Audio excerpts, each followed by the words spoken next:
A paz do Senhor, meus irmãos, uma boa noite para todos, aqueles que estão ao vivo nos acompanhando, para você que estará acompanhando posteriormente no canal do YouTube, nas plataformas digitais.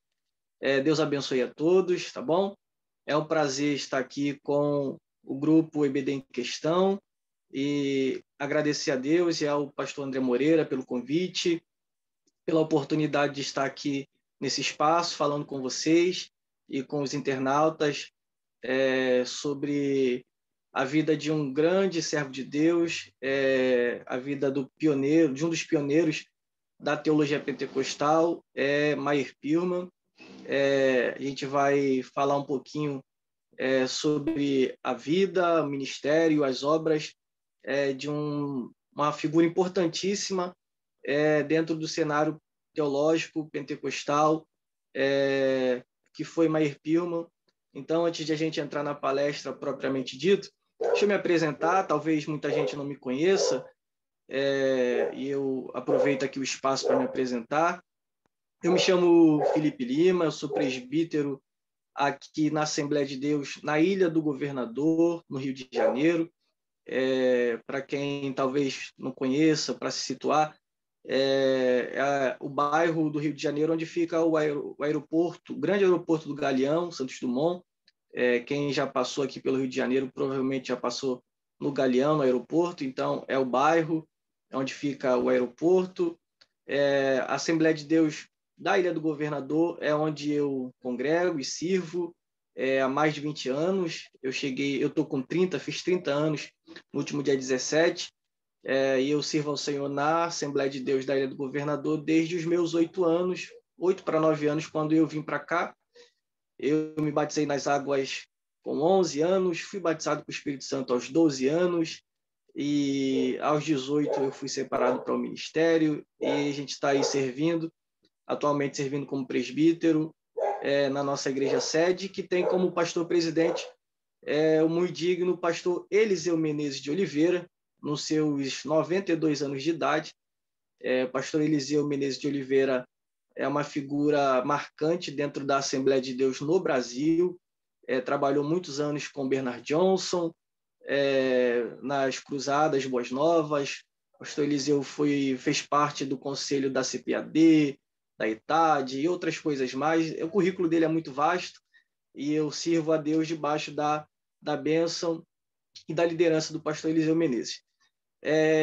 Eu tenho trabalhado de algum tempo com a teologia pentecostal. Na verdade, eu me formei, meu primeiro curso teológico foi muito cedo, aos 18 anos, e eu estou me formando agora, terminando a minha graduação em teologia pela Uninter, mas trabalho e me estudo, trabalho com a teologia de forma autodidata já desde muito cedo, desde os 17, 18 anos.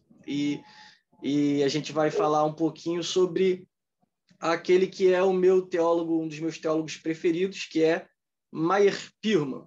Aqui atrás, na minha biblioteca, eu coloquei aqui em destaque 3 obras, tá bom?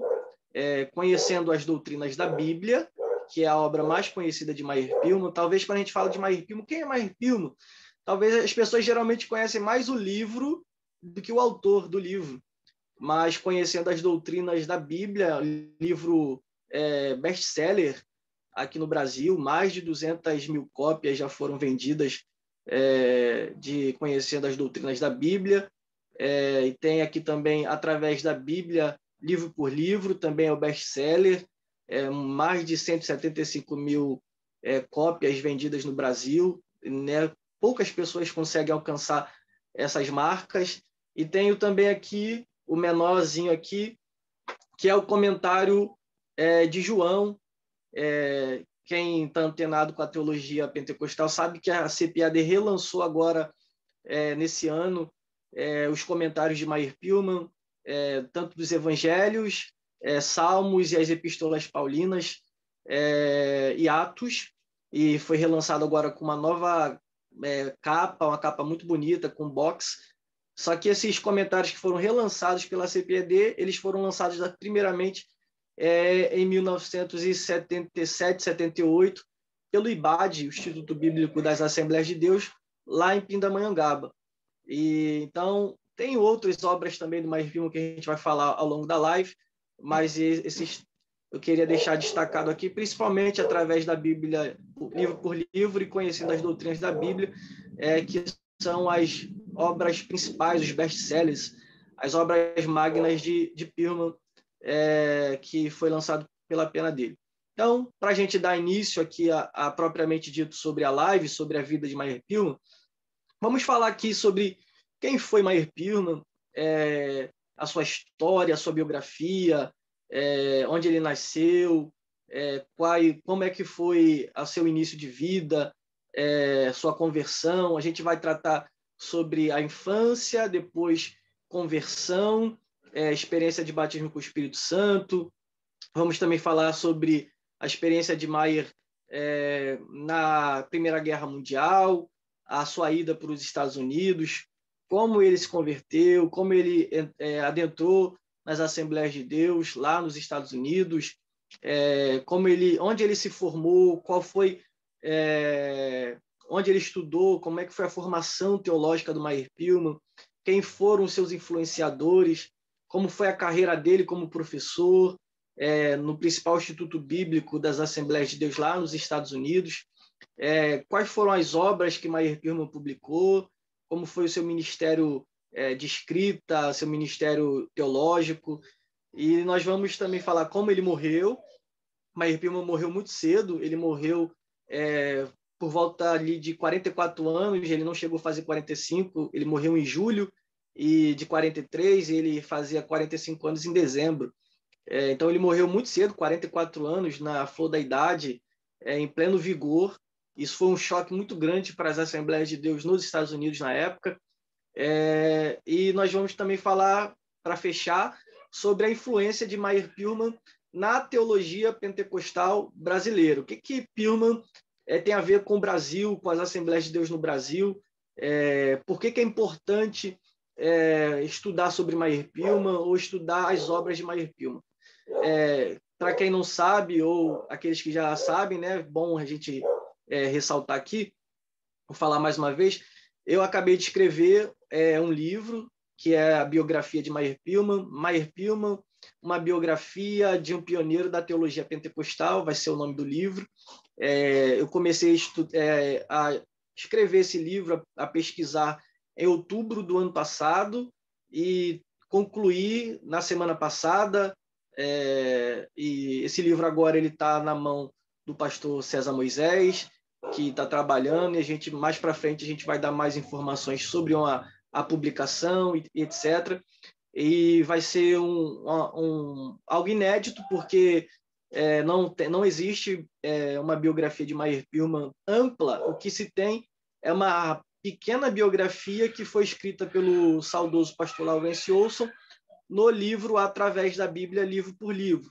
Então, quem tem o livro Através da Bíblia, livro por livro, sabe, pode olhar na contracapa que existe ali uma história, uma biografia resumida que foi escrita pelo pastor Laurence Olson sobre a vida de Maier Pilman, mas é algo bem resumido. Então, não havia biografia de Maier Pilman tão extensa como a que eu escrevi.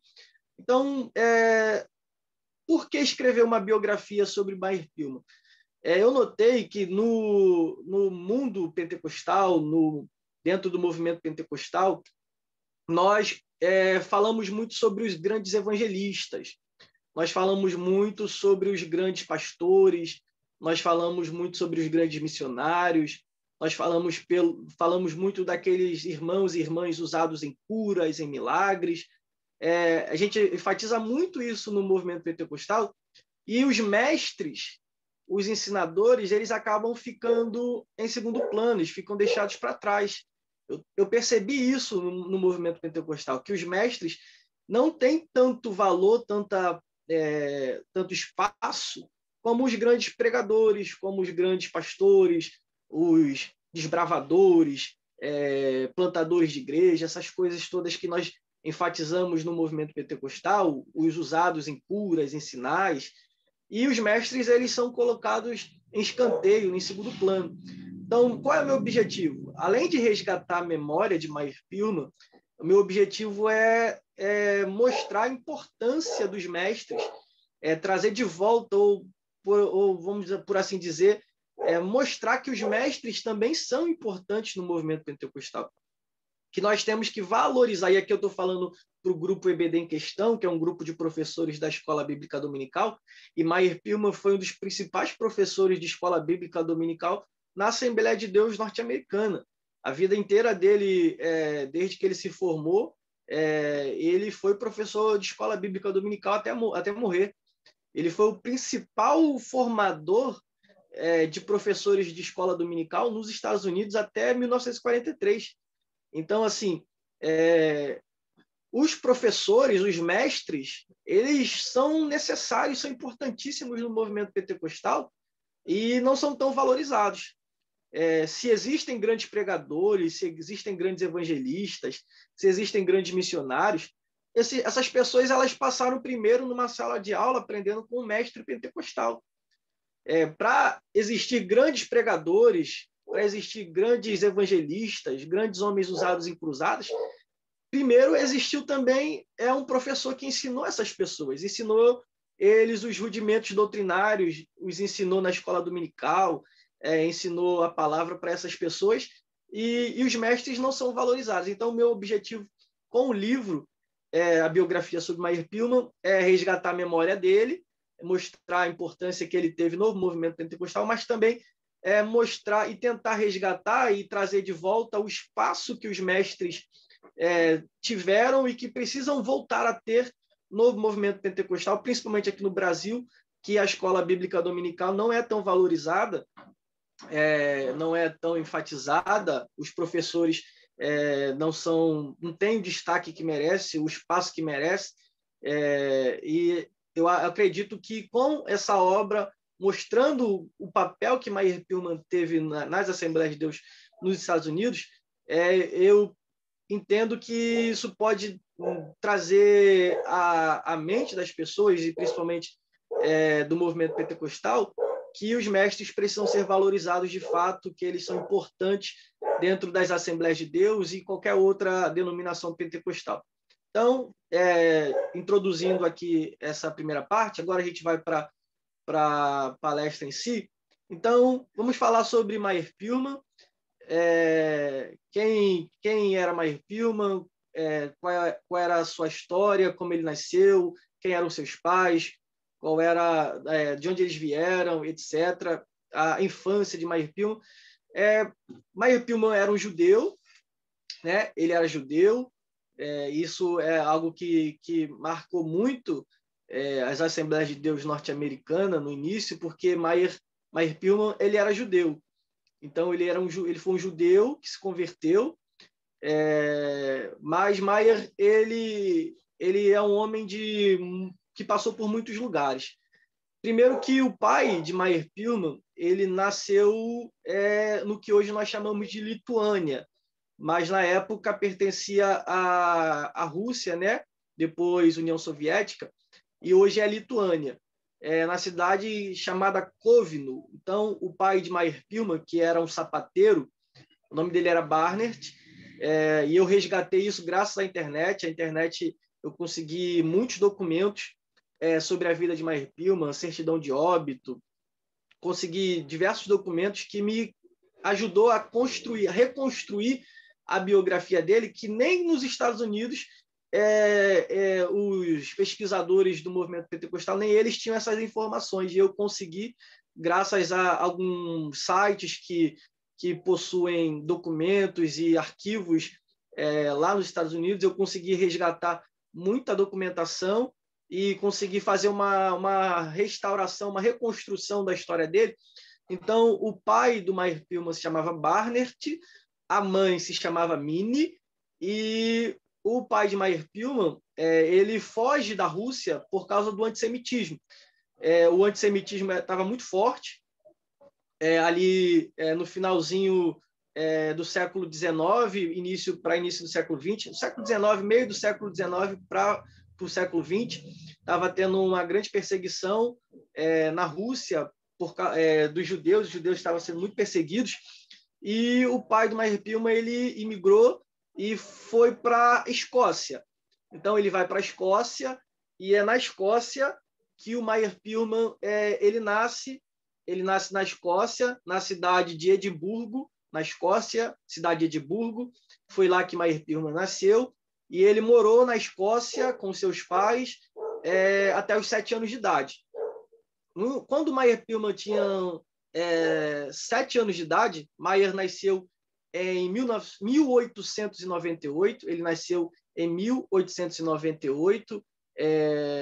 E quando ele nasceu, e eles permaneceram na Escócia por volta de 7 anos. Quando Meyer tinha 7 anos, eles decidiram sair da Escócia e ir para a Inglaterra.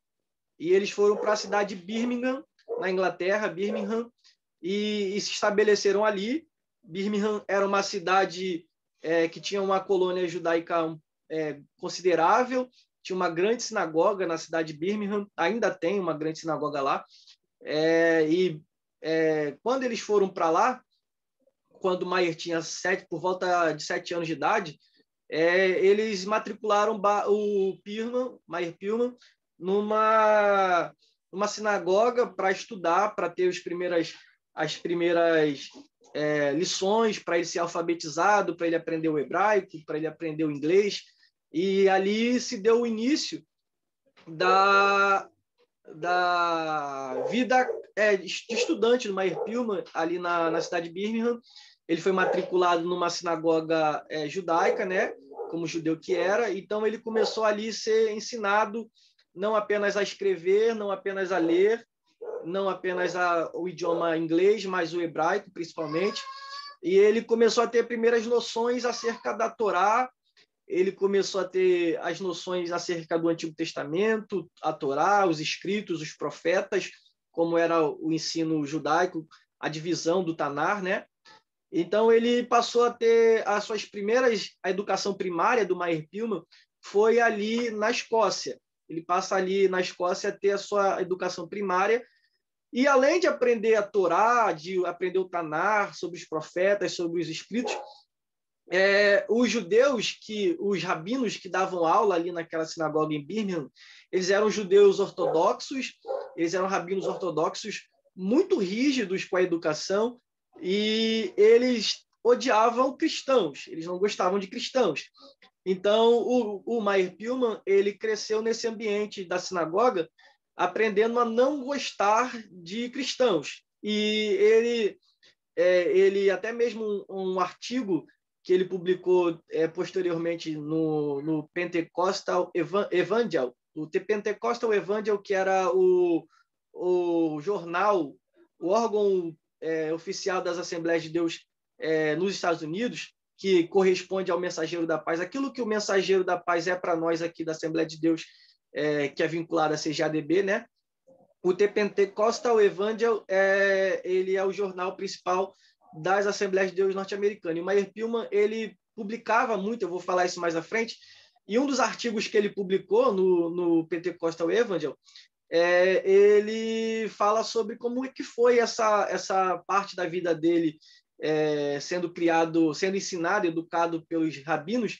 E ele é uma coisa interessante, é que ele diz que eles foram numa loja comprar Bíblias, né? E eles compraram as Bíblias, e os rabinos mandaram eles arrancarem a parte do Novo Testamento. Então, os meninos judeus, eles não podiam ter acesso ao Novo Testamento, eles tinham que arrancar. Então, a Bíblia King James que eles compraram, todas essas Bíblias elas eram arrancadas a parte do Novo Testamento, então só tinha o Antigo Testamento.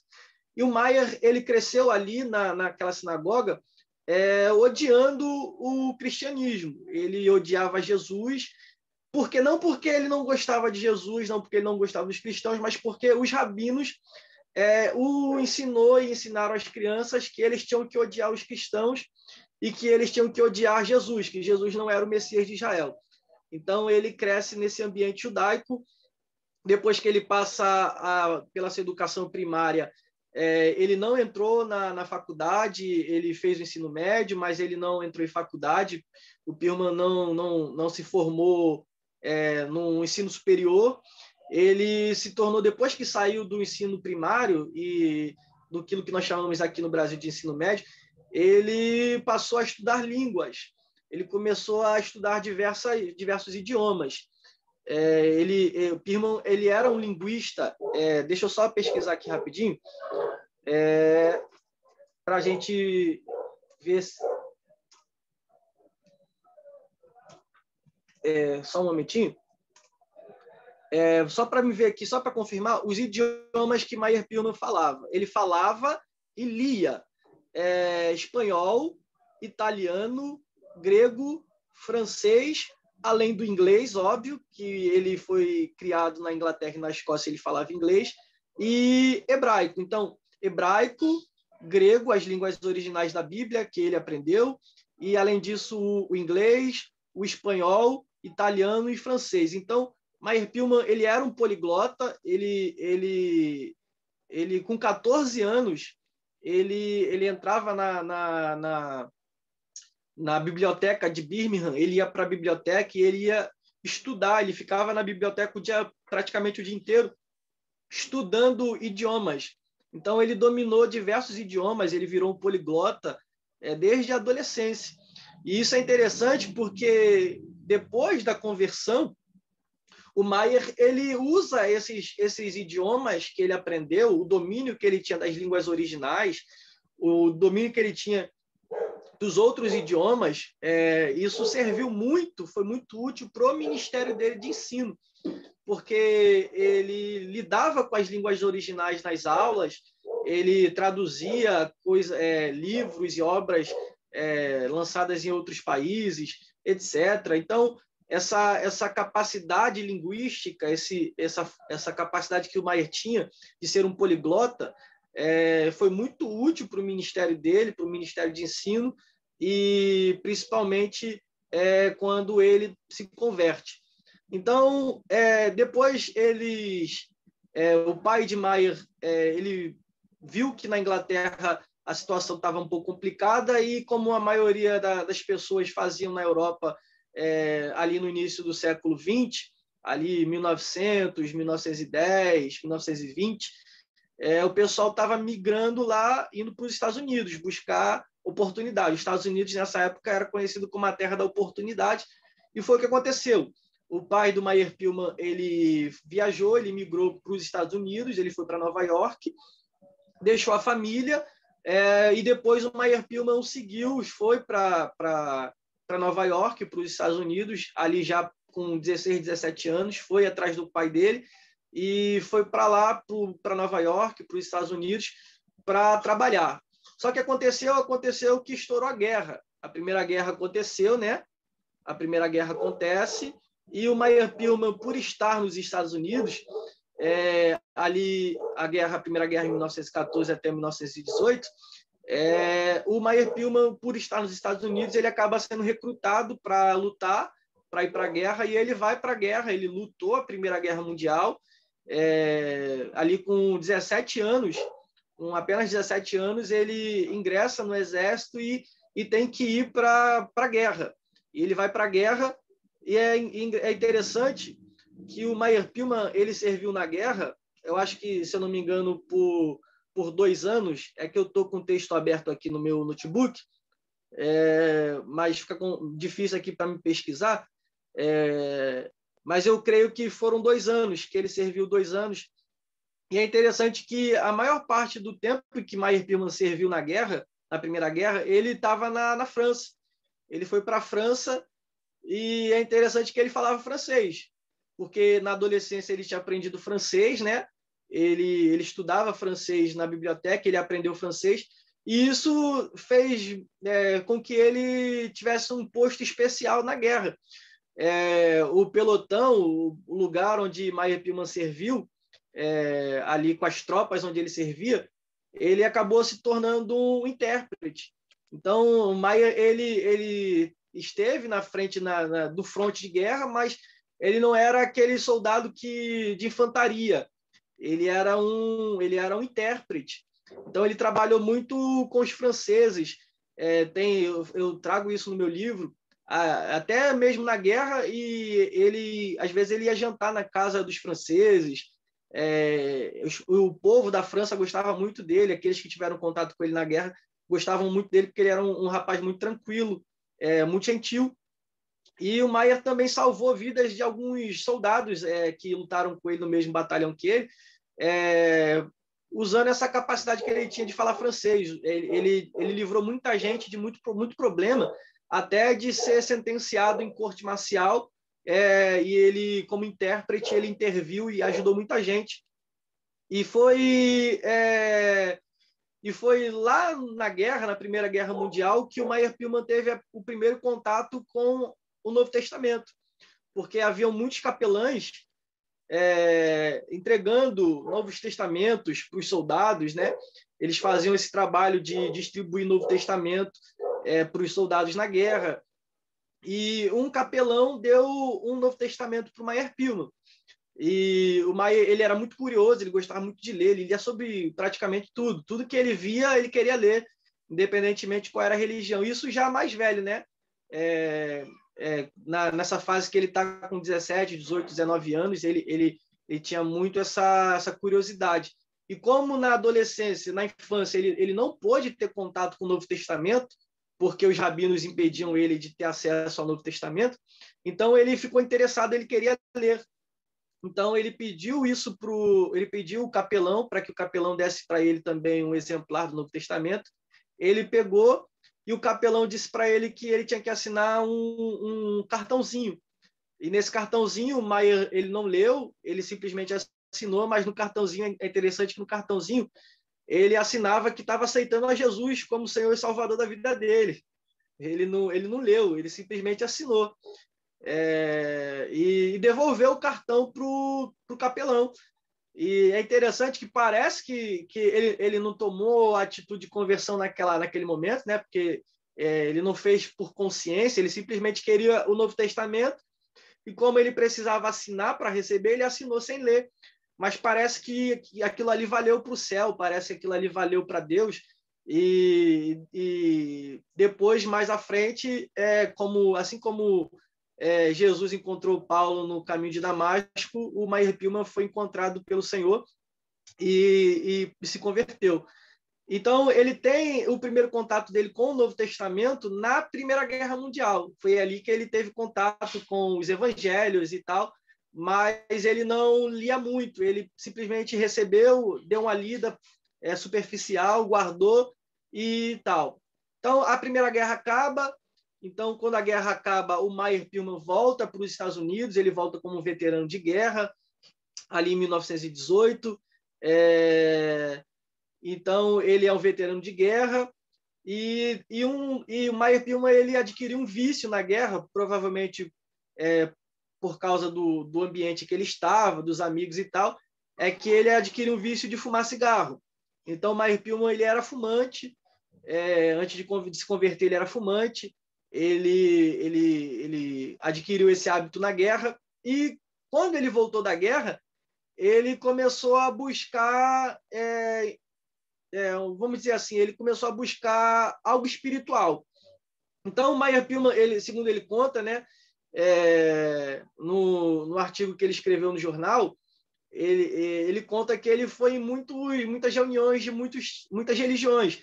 Ele visitou Testemunha de Jeová, ele visitou diversas igrejas, ele foi até mesmo em reunião de satanismo e etc. Então, ele era alguém que estava buscando, sem saber onde encontrar, um alívio para a sua alma. Ele estava tentando encontrar algo religioso, algo de divino que trouxesse uma paz para ele, que trouxesse um sentido de existência para ele. Então, ele estava nessa busca, as apalpadelas, ele estava ali tateando para ver se ele encontrava alguma coisa no mundo espiritual, no mundo religioso, até que um dia ele, na cidade, deixa eu dar uma olhada aqui, na cidade de Connecticut, se eu não me engano, deixa eu dar uma olhada aqui rapidinho,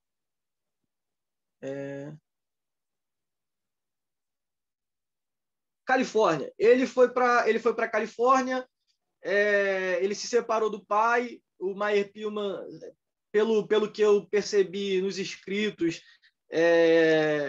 ele não, e até na biografia que foi escrita pela viúva dele nos Estados Unidos, ele não se dava muito bem com o pai dele.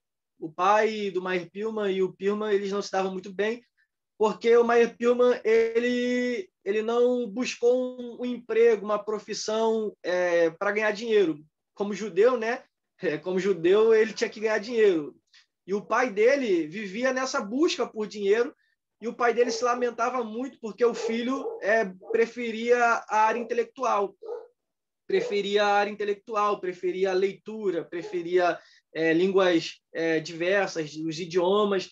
Então, o pai dele não se dava muito bem com ele. E depois que o Meyer Pillman voltou da guerra, ele se separou do pai. Enquanto o pai e o resto da família morava em Nova York, ele foi para a Califórnia. E foi lá na Califórnia, mais precisamente ali em São Francisco, que ele teve o primeiro contato com uma igreja pentecostal, uma igreja que era afiliada, convencionada às Assembleias de Deus norte-americana, que foi a Glad Tidings Temple, a igreja, Templo das Boas Novas, em português, né? Glad Tidings Temple, Templo das Boas Novas, que era uma igreja pastoreada por um pastor chamado Robert Craig.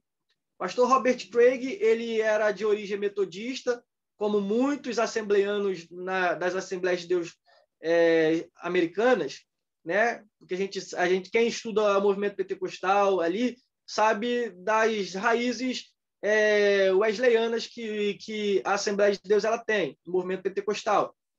Então, o pastor Robert Craig, ele era um pastor que tinha sido metodista, até que ele teve contato com o movimento de Azusa. Ele foi curado de uma grande enfermidade que ele tinha, foi batizado com o Espírito Santo, e ele fundou essa igreja lá em São Francisco, chamada Templo das Boas Novas. E o Meyer Pillman, um dia ele estava passando, eu vou falar agora sobre a conversão dele, ele estava passando em frente à igreja do pastor Robert Craig, do Templo das Boas Novas. Ele estava passando e ele ouviu uma música, um louvor tocando, né? Ele ouviu o louvor tocando, um coral cantando de forma muito animada, um coral. Ele que era judeu e estava acostumado com músicas muito lentas, músicas sem brilho, sem aquela alegria. E quando ele passou na calçada e ouviu o louvor, o hino que estava sendo tocado, cantado pelo coral da igreja, ele então foi atraído por esse louvor, ele foi atraído, e o louvor que estava sendo cantado era uma música chamada Mel na Rocha. Mel na Rocha era o louvor que o coral estava cantando, baseado em Deuteronômio 32:13, sobre a passagem em Deuteronômio 32:13 sobre o mel que Deus daria aos israelitas. E essa música, a Mel na Rocha, ela diz assim: ó, há mel na rocha, meu irmão, há mel na rocha para você. Deixe seus pecados para o sangue cobrir, há mel na rocha para você. Então, a letra da música, aliado à animação do povo pentecostal e a unção que estava transbordando naquele culto, naquele dia, chamou a atenção do Meyer Pillman, que estava passando na calçada. Então, ele passou, ele ouviu o louvor, ele foi tocado pela unção daquela música, pela letra, e naquele dia ali ele teve um grande encontro com Deus, mas não foi ali a conversão de fato.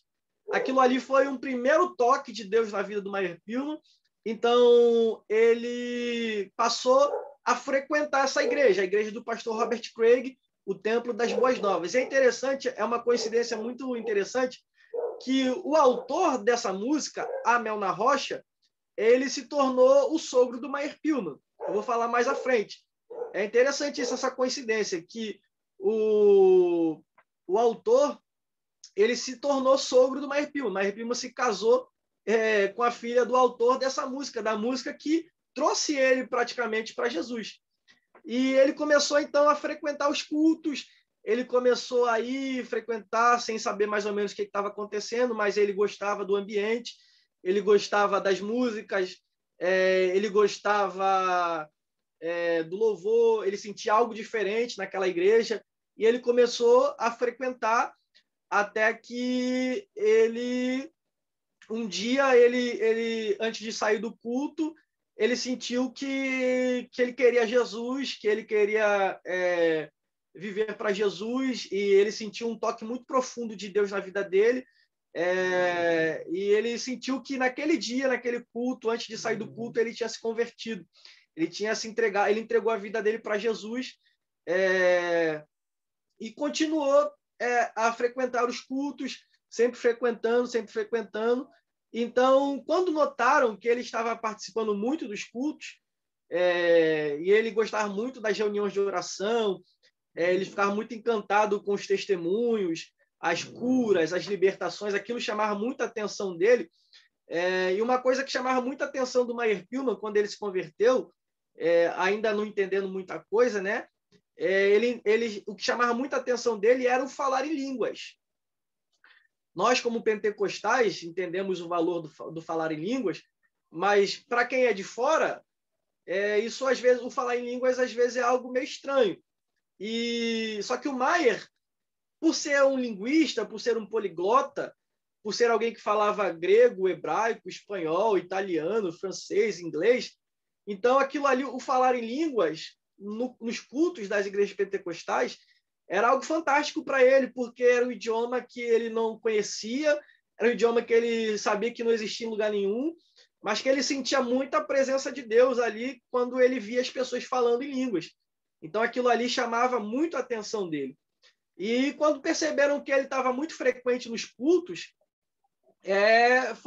foram então saber quem ele era e tal, os irmãos ali da igreja, e começaram a tratar ele muito bem. Ele foi muito bem recebido no ambiente pentecostal, e viram que ele tinha aceitado a Jesus, e isso virou algo marcante naquela igreja, virou, vamos dizer assim, um boom, um burburinho muito grande, porque ele era judeu. Então, um judeu se convertendo, e ninguém fez apelo para ele, ele não foi evangelizado, ele simplesmente ia para os cultos, ele ouvia a palavra, ele ouvia os louvores, e o Espírito Santo começou a trabalhar na vida dele a ponto de ele simplesmente ir e acabar ficando.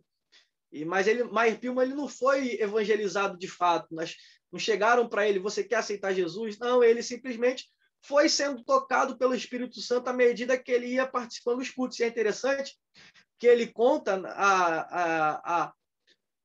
no artigo que ele escreveu para o jornal, que eu cito no meu livro, que ele sentia vontade de ir num baile, ele sentia vontade de ir em um outro lugar fora da igreja, mas quando ele estava se dirigindo para esses lugares, ele parava no meio do caminho e acabava indo para a igreja. Ele não conseguia ir para o baile, ele não conseguia ir para uma festa, ele não conseguia ir para lugar nenhum. Ele diz que ele só sentia vontade de ir para a igreja, que na hora que ele queria ir para outro lugar, ele sentia uma atração muito grande para ir para a igreja, então ele ia. E foi indo até que ele se converteu, passou a frequentar a igreja ali em São Francisco do pastor Robert Craig, e ele começou a ser discipulado. O pastor Robert Craig, ele foi um pastor muito usado na cidade de São Francisco. Ele teve uma cura, ele foi curado de maneira muito poderosa, e quando ele foi batizado com o Espírito Santo, o pastor Robert Craig, que foi o primeiro pastor do Meyer Pillman, ele recebeu uma visão, e Deus, na visão, disse para ele que daria 100 mil almas para ele na cidade de São Francisco, ali em São Francisco, nos Estados Unidos.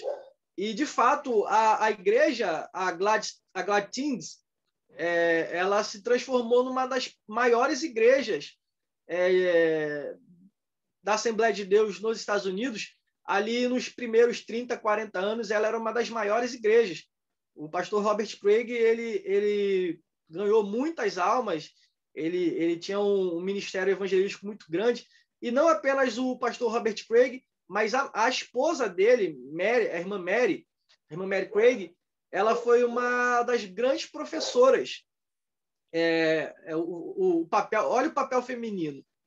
As mulheres, elas tinham papéis muito destacados no início do movimento pentecostal, assim como Frida Wingren teve grande papel nas Assembleias de Deus aqui no Brasil, a irmã Mary Craig, ela teve grande papel também lá em São Francisco, na igreja em que Meyer Pillman se converteu. E foi com ela e com o pastor Craig que ele teve as primeiras noções acerca do evangelho, as primeiras aulas, etc. Ali na Glad Teens, eles fundaram um instituto bíblico, e quem fundou o Instituto Bíblico não foi o pastor Robert, foi a irmã Mary, para você ver a importância, o valor do papel feminino, como as mulheres elas têm um espaço no movimento pentecostal. A irmã Mary, ela iniciou uma classe de discipulado, e essa classe de discipulado em 2 anos cresceu tanto que eles tiveram que abrir um Instituto Bíblico. E os primeiros passos do Meyer Pillman na teologia, as primeiras noções de teologia, foi ali no Instituto Bíblico Boas Novas, em São Francisco, com a irmã Mary Craig, e o pastor Robert Craig. Só que a irmã Mary, ela era muito mais usada no ensino, na área do ensino, e o pastor Robert, ele era mais na área pastoral evangelística. A irmã Mary, ela era mais usada na área do ensino. E foi com ela que Meyer Pillman teve as primeiras noções de teologia ali. Só que antes de entrar no instituto, Meyer, ele buscou o batismo com o Espírito Santo, como todo assembleiano no início, como todo novo convertido, quando chega na Assembleia de Deus, né, ele é ensinado que ele tem que buscar o batismo com o Espírito Santo. E foram isso que falaram para o Meyer Pillman, que ele tinha que buscar o batismo com o Espírito Santo. E ele buscou numa reunião de oração, e ele estava lá numa reunião de oração, e de repente ele foi batizado com o Espírito Santo. E ele achou aquilo fantástico, por quê? Porque ele estava falando numa língua que ele não estudou. Ele estava falando uma língua, um novo idioma que ele não sentou para estudar, ele não foi na biblioteca estudar. Ele falava italiano, francês, inglês, hebraico, grego, tudo isso porque ele estudou. Mas o falar em línguas foi algo marcante na vida dele. Ele fala muito sobre isso, sobre a importância do batismo com o Espírito Santo, porque o falar em línguas para ele foi algo que desceu do céu, não foi algo que ele aprendeu, que ensinaram para ele. Ele simplesmente recebeu de Deus, como é o batismo com o Espírito Santo. A evidência inicial do falar em línguas, isso é algo que vem do céu, é um sinal que você foi batizado com o Espírito Santo, mas não é ensinável, você recebe do Espírito Santo. E foi o que aconteceu com o Meyer Pillman, e isso marcou a vida dele. Aquilo ali marcou a vida dele tão fortemente que o falar em línguas se tornou, vamos dizer assim, algo rotineiro e constante na vida dele. Até no último dia de vida do Meyer Pillman, ele falou em línguas. No último dia da vida dele, na cama, no leito de morte, ele passou a noite orando em línguas, falando em línguas. Ele orou em línguas a noite inteira antes de morrer, para você entender como o falar em línguas tinha um papel especial na vida do Meyer Pillman. Ele era um teólogo que foi muito profundo na teologia, que foi muito erudito, mas que não deixou a piedade de lado, que não deixou a unção, o fogo, o poder do Espírito Santo. Ele nunca deixou isso de lado. Meyer era poliglota, era exegeta, ele tinha uma capacidade fantástica intelectual, mas ele era muito piedoso. Ele orava em línguas, ele cantava em línguas, ele tinha isso na vida dele. E é uma coisa que é uma ressalva para os teólogos pentecostais. A gente tem que buscar a erudição, estude, busque, seja um exegeta, mergulhe nas línguas originais, mas não perca a piedade, não perca a unção, não perca o devocional, porque o Meyer Pillman ele tinha isso. E eu acho que esse foi um grande diferencial dos escritos de Meyer Pillman, é que ele reúne a erudição com a piedade, ele reúne o conhecimento teológico com o fogo, a unção do Espírito Santo. E eu acho que é por isso que ele marcou tanto e ainda até hoje os pentecostais gostam tanto dos livros de Meyer Pillman. Então ele foi batizado com o Espírito Santo, e Meyer Pillman ainda era viciado, ele ainda tinha o vício do cigarro. Então, depois que foi batizado com o Espírito Santo, ele orou, ele começou a buscar e pedir a Deus para ser liberto do vício do cigarro. E Deus libertou ele, ele nunca mais fumou, ele abandonou o cigarro depois da oração que ele fez e nunca mais fumou, foi liberto do cigarro e começou a estudar ali no Instituto Bíblico Boas Novas. Só que ele não passou muito tempo estudando ali no Instituto Bíblico Boas Novas, ele passou pouco tempo ali. E por que o Meyer Pillman não passou muito tempo ali? O Meyer Pillman, ele passou por 3 seminários. Ele passou por 3 seminários. Ele passou primeiro no Instituto Bíblico Boas Novas, né? Ali na igreja onde ele se converteu, em São Francisco. Depois ele foi para o sul, para a Califórnia. Ele foi para... deixa eu só ver aqui. Ele foi para a Escola Bíblica do Sul da Califórnia, Southern California Bible School, que é a Escola Bíblica do Sul da Califórnia. Hoje é chamada de Vanguard University. Então, ele foi para... Primeiro, ele passou no Instituto Bíblico Boas Novas, do pastor Robert Craig, da irmã Mary Craig, a igreja onde ele se converteu. Ele passou um pouquinho tempo ali, estudando, teve as primeiras noções de teologia. Depois ele foi para a Califórnia, para o sul da Califórnia, ali em Pasadena, e ele foi estudar na Escola Bíblica do Sul da Califórnia. E o terceiro instituto bíblico que o Meyer Pillman passou foi o Instituto Bíblico Central em Springfield. Então, por que o Meyer Pillman ele migrou? Ele passou em 3 seminários teológicos e só foi parar lá no Instituto Bíblico Central em Springfield. Porque quando o Meyer Pillman estava lá no Instituto Bíblico Boas Novas, ele conheceu um pastor que mudou a vida dele, que foi o pastor Daniel Warren Kerr, ou mais conhecido como D.W. Kerr. A maioria dos livros geralmente colocam D.W. Kerr, Daniel Warren Kerr, que foi um pastor muito importante no início das Assembleias de Deus nos Estados Unidos. Pastor Daniel Kerr foi o principal teólogo da primeira geração de pastores assembleanos das Assembleias de Deus nos Estados Unidos. Foi o principal mentor, principalmente por trás da Declaração das Verdades Fundamentais. Quem já estudou um pouco da história do movimento pentecostal e da história das Assembleias de Deus nos Estados Unidos sabe que logo que o Concílio Geral, teve o Concílio Geral ali em Arkansas, em Hot Springs, que eles decidiram dar origem à Assembleia de Deus, né, ali nos Estados Unidos, eles começaram a passar por alguns problemas. Por exemplo, alguns cismas, algumas controvérsias teológicas. Por exemplo, quem tem a teologia sistemática de Stanley Horton, logo na introdução da teologia, deixa eu pegar aqui,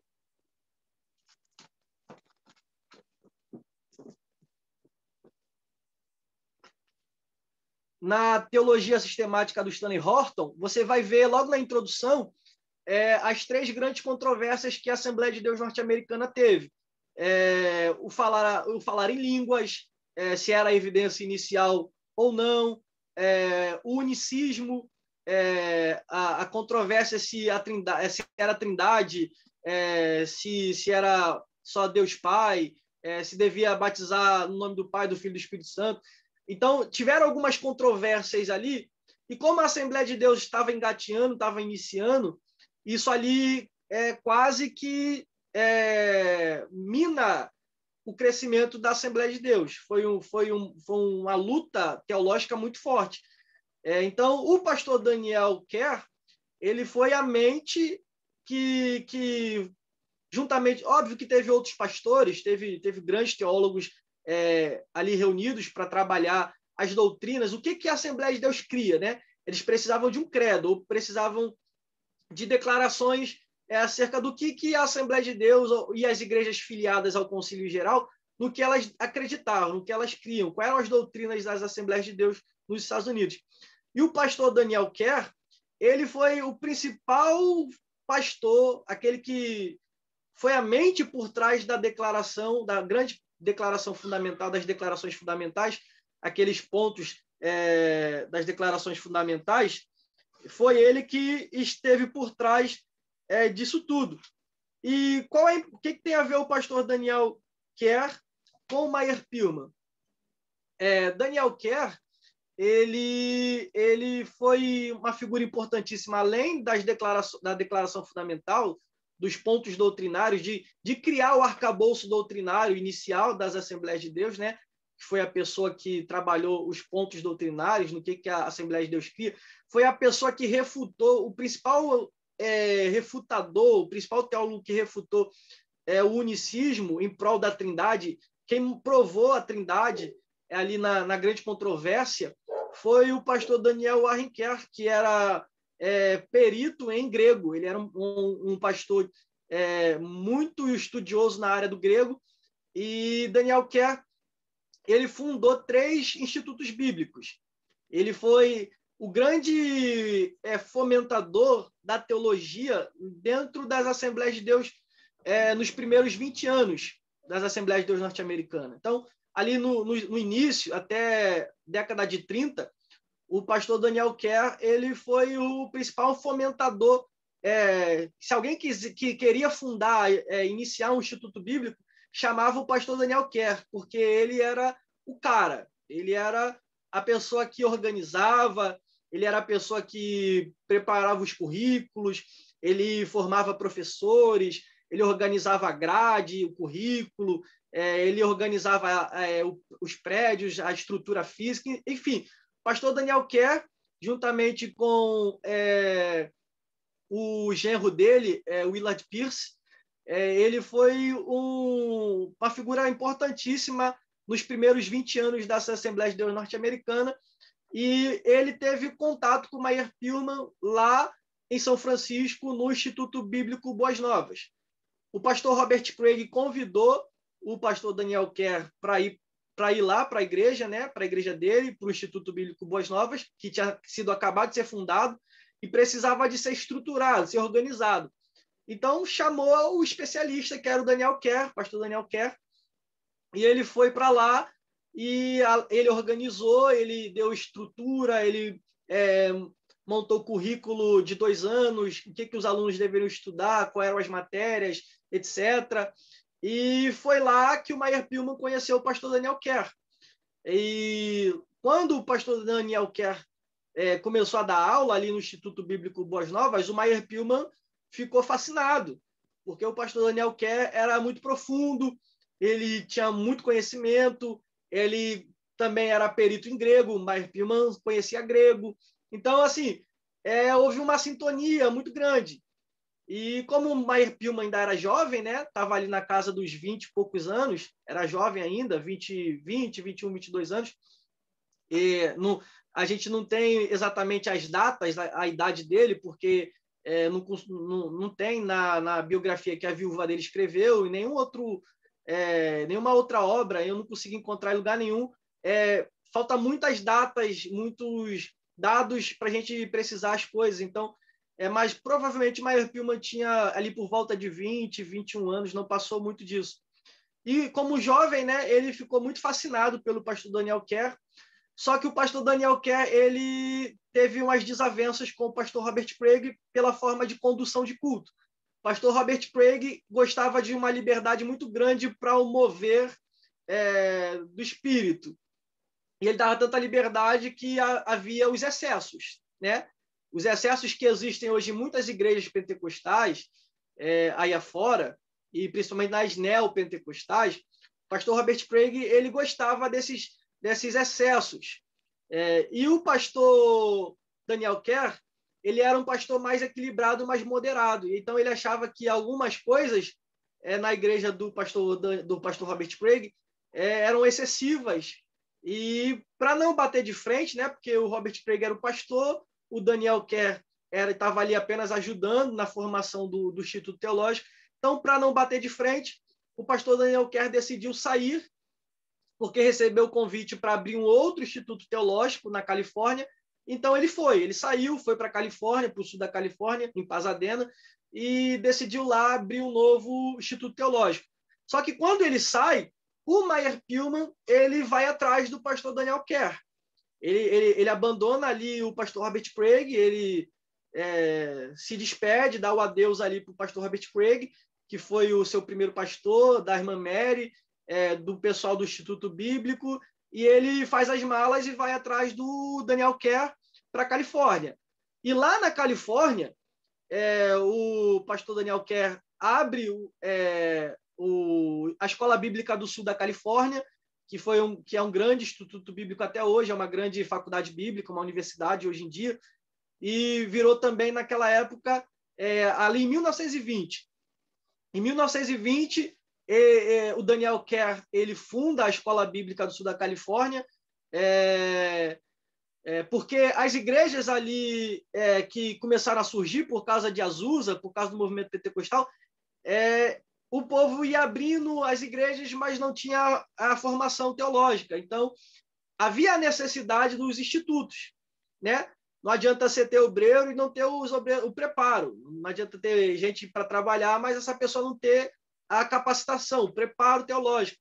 Então, houve essa grande necessidade de institutos bíblicos teológicos, assim como teve aqui no Brasil. Só que no Brasil demorou muito. No Brasil, o primeiro Instituto Bíblico Teológico veio em 1960, ali em 1959, 60, no IBAD, né? Mas nos Estados Unidos, eles não deixaram demorar muito. Eles viram logo a necessidade, já nos primeiros 10 anos, eles já viram a necessidade de ter institutos bíblicos teológicos para preparar os novos obreiros. E o pastor Daniel Kerr foi esse preparador de obreiros, foi esse formador de obreiros e também fundador de institutos bíblicos. E é interessante que quando o Meyer Pillman vai para a Califórnia, atrás do pastor Daniel Kerr, o Meyer Pillman conheceu uma pessoa muito conhecida nossa aqui da história das Assembleias de Deus no Brasil, que foi John Peter Colenda, ou mais conhecido como J.P. Colenda.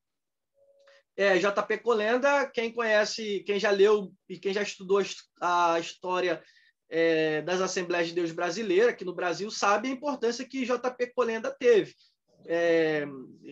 na CPAD, em Santa Catarina, na região sul, na fomentação dos institutos teológicos no Brasil. J.P. Colenda ele teve ele é uma figura importantíssima no nosso país. Só que J.P. Colenda ele começou a estudar teologia lá nos Estados Unidos, né? Ele tem origem alemã, mas ali, acho que, se eu não me engano, ele nasceu aqui no Brasil. Eu posso cometer um equívoco, mas, se eu não me engano, ele nasceu aqui no Brasil. Depois foi para os Estados Unidos. E lá o J.P. Colenda, ali na Escola Bíblica do Sul da Califórnia, com o pastor Daniel Kerr, foi ali que ele se formou. Você pode ver isso no verbete do Dicionário do Movimento Pentecostal. Quem tem o Dicionário do Movimento Pentecostal, do pastor Israel Araújo, se for lá olhar no verbete do pastor J.P. Colenda, está escrito lá o Instituto Bíblico que ele se formou nos Estados Unidos, a Escola Bíblica do Sul da Califórnia, que tinha como fundador e diretor o pastor Daniel Kerr. E o Meyer Pillman, eu até coloquei no meu Facebook, não faz muito tempo, acho que faz um mês atrás, eu coloquei uma foto que eu encontrei nos arquivos da Assembleia de Deus nos Estados Unidos, do Meyer Pillman com o Inário e o J.P. Colenda com o violão. J.P. Colenda e Meyer Pillman foram colegas de classe.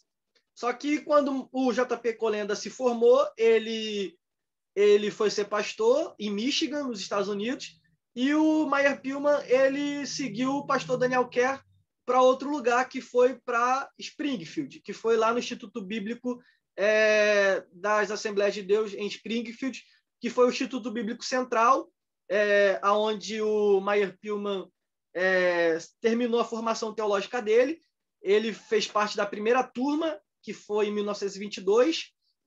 Em 1922, a primeira turma do Instituto Bíblico Central em Springfield, e foi até 1925 a formatura. Então, um período de 3 anos.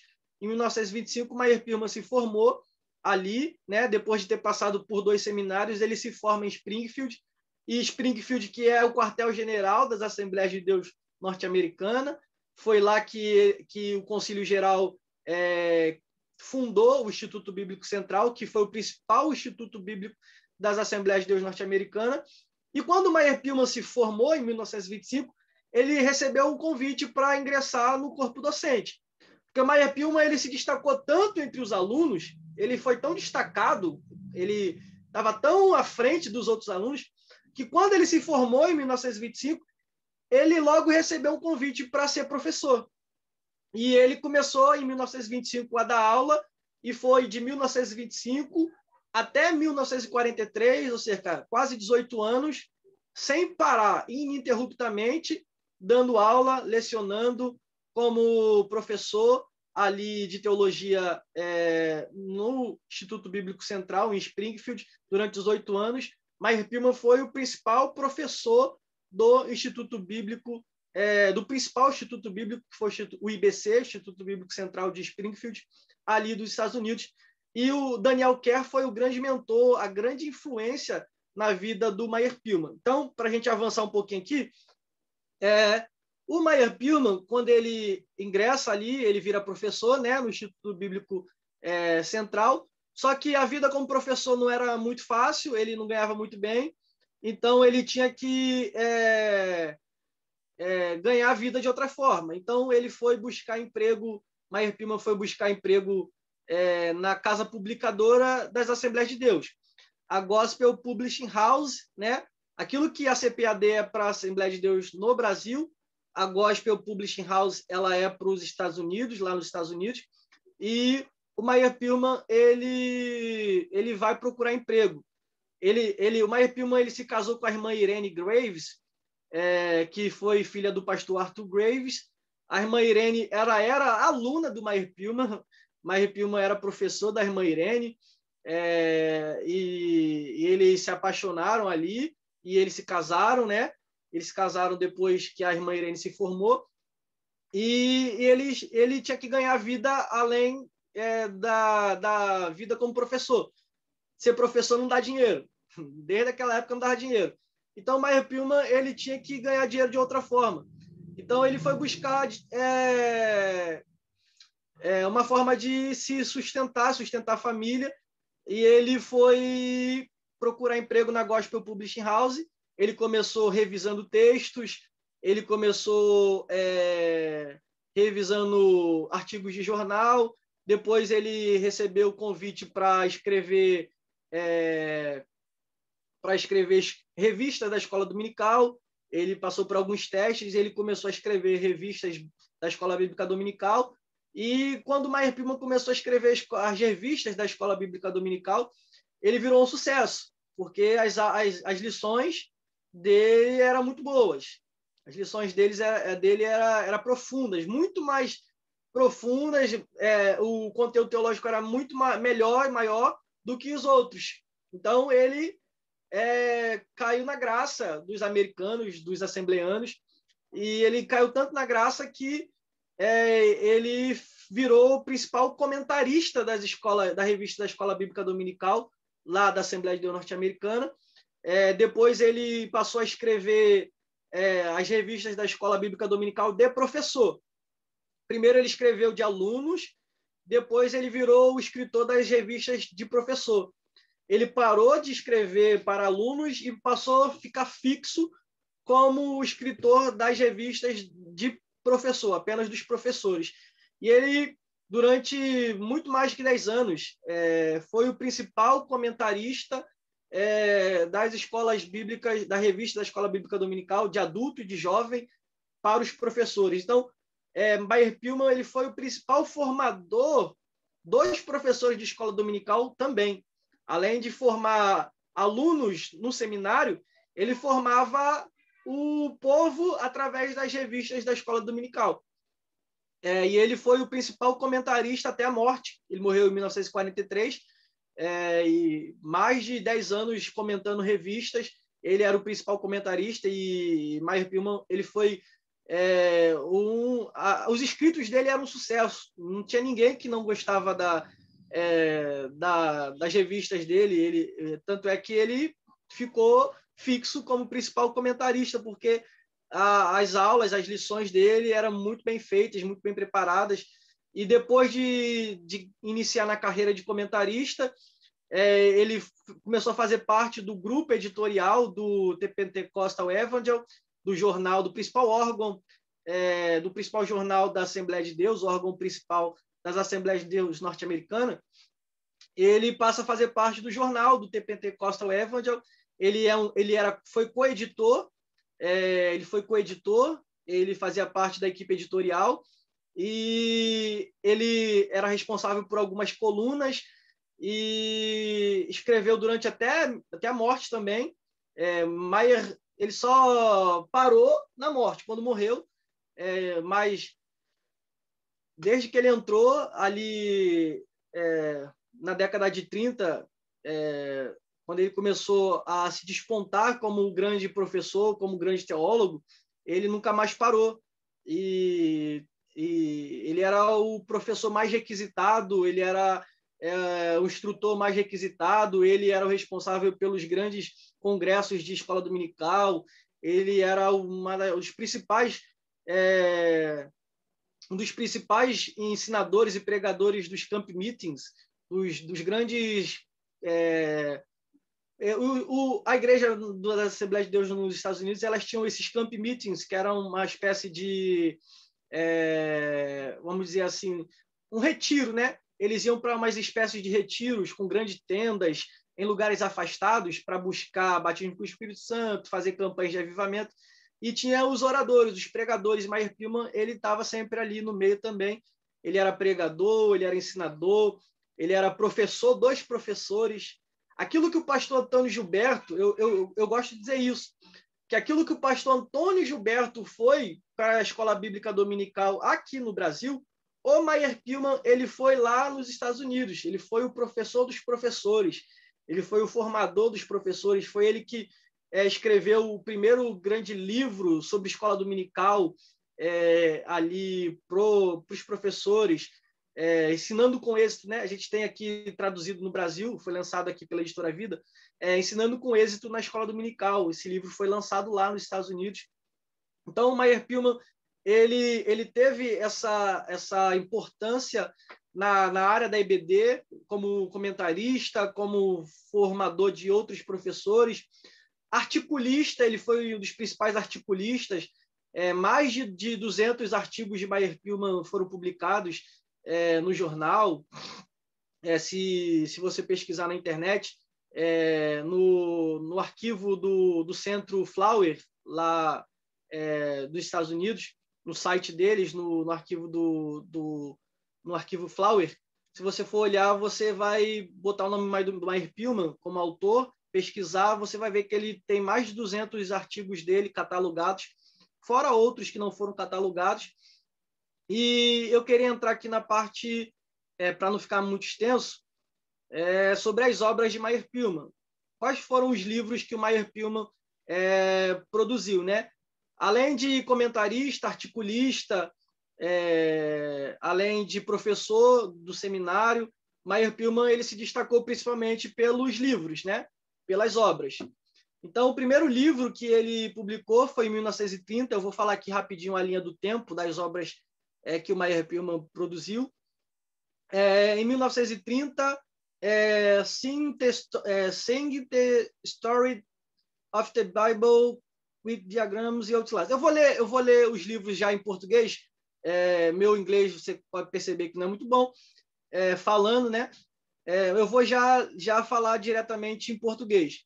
O primeiro livro que ele lançou foi em 1930, Vendo a História da Bíblia com Diagramas e Esboços. O segundo livro, em 1931, Por que nós acreditamos que a Bíblia é o livro de Deus. O terceiro livro que o Meyer Pillman escreveu, também em 1931, Onde está o Rei de Israel. que foi um livro voltado para os judeus. O quarto livro que ele escreveu foi em 1934, que nós temos aqui no Brasil, né? Ensinando com Êxito na Escola Dominical. Esse livro foi traduzido, publicado pela Editora Vida aqui no Brasil. Ensinando com Êxito na Escola Dominical foi o quarto livro do Meyer Pillman, em 1934. O quinto livro, A Vida e os Ensinamentos de Cristo, em 1935. O sexto livro, que foi um best-seller, Através da Bíblia, livro por livro, publicado em 1935. E Através da Bíblia, livro por livro, inicialmente foi publicado em 4 volumes, depois foi condensado em um único volume só. O sétimo livro que o Meyer Pillman publicou, foi O Dom Celestial, que é uma obra de pneumatologia sobre o Espírito Santo. Em 1937, o oitavo livro, que foi a obra magna do Meyer Pillman, a obra magna do Meyer Pillman, conhecendo as doutrinas da Bíblia, né? Conhecendo as doutrinas da Bíblia. Essa capa aqui é a capa antiga, né? A minha edição é antiga. Conhecendo as doutrinas da Bíblia, a obra magna do Meyer Pillman, e que também se transformou em um best-seller através da Bíblia, livro por livro. Através da Bíblia, livro por livro, que foi publicada também, se transformou num grande best-seller. Então, o sétimo e o oitavo livro, Conhecendo as Doutrinas da Bíblia, através da Bíblia, livro por livro, eles foram os principais best-sellers, as principais obras do Meyer Pillman, sendo que Conhecendo as Doutrinas da Bíblia foi a principal. Então, depois de Conhecendo as Doutrinas da Bíblia, temos, em 1940, o nono e o décimo livro, o nono livro, Estudando Pupilo, que foi um livro sobre crianças, sobre educação infantil na escola dominical. O décimo livro, A Sinagoga dos Nazarenos, que também foi um livro voltado para os judeus, para mostrar que Jesus era o Messias. O Meyer Pillman, ele tinha essa preocupação de ganhar judeus para Jesus, para mostrar que Jesus era o Messias de Israel. Em 1941, o 11º e o 12º livros. O 11º, o Manual do Ministro, em 1941. Também Janelas para o Futuro, Estudos Devocionais do Livro de Apocalipse. Ele lançou um livro devocional sobre o Apocalipse, que foi o 12º livro do Meyer Pillman.